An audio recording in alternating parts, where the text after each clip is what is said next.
Good morning, traders. This is one of my tests of the whole mindset thing.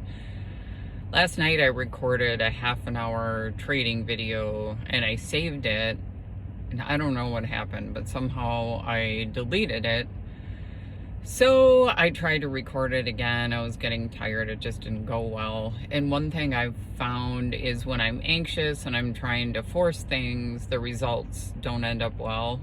And I usually keep pushing myself. And for this one time, I thought, you know what, I'm going to honor the fact that it's just not meant to happen tonight for whatever reason. And I'm going to deal with the internal feelings of pissed offness that I have, that I put in all this work and I have nothing to show for it. And then this morning I got up and realized the back of my pants had a hole in them.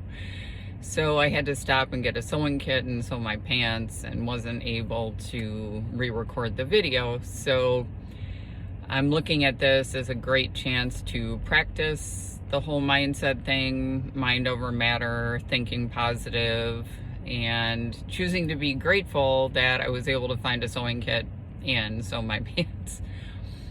At any rate, I'm going to talk you through the setups. I don't have my charts, so I was looking at Tesla, Amazon, also at Wish, Baidu, and the China stocks, then a few of the stay-at-home trades, so Love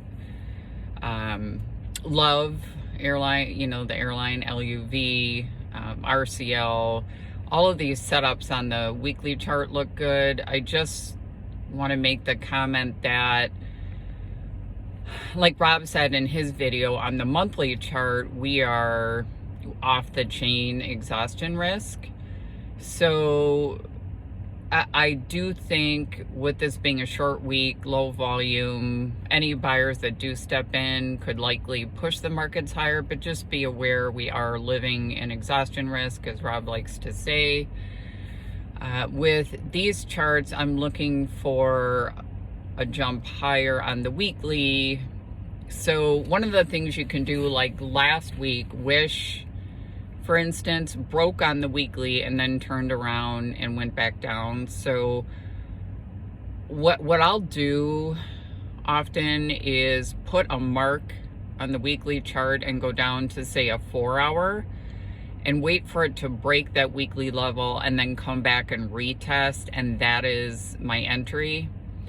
I'll do a video again that shows that the graphics of it, but with any of these weekly breaks, if you want to try to prevent that wick above and getting stopped out, that's one of the things you can do. Mark the level out, go to a lower time frame, and wait for a break and a retest. There, you know, 9 times out of 10 there is a retest. So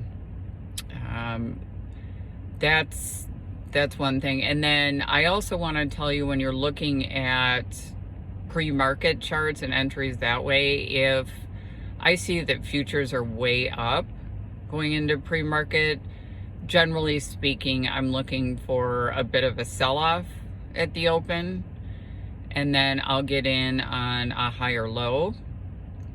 And then the reverse is true. So if markets have sold off, I will look for a bounce at the open.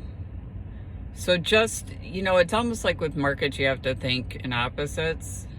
I hope this helps. Sorry, I don't have the video I wanted to put up to help, but again, markets way up going into the open.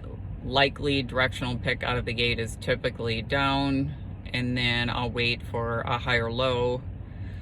And then again, if markets are down going into the open, I'll generally look for the bounce. Hope this helps. I'll try to do a full video later. Thanks.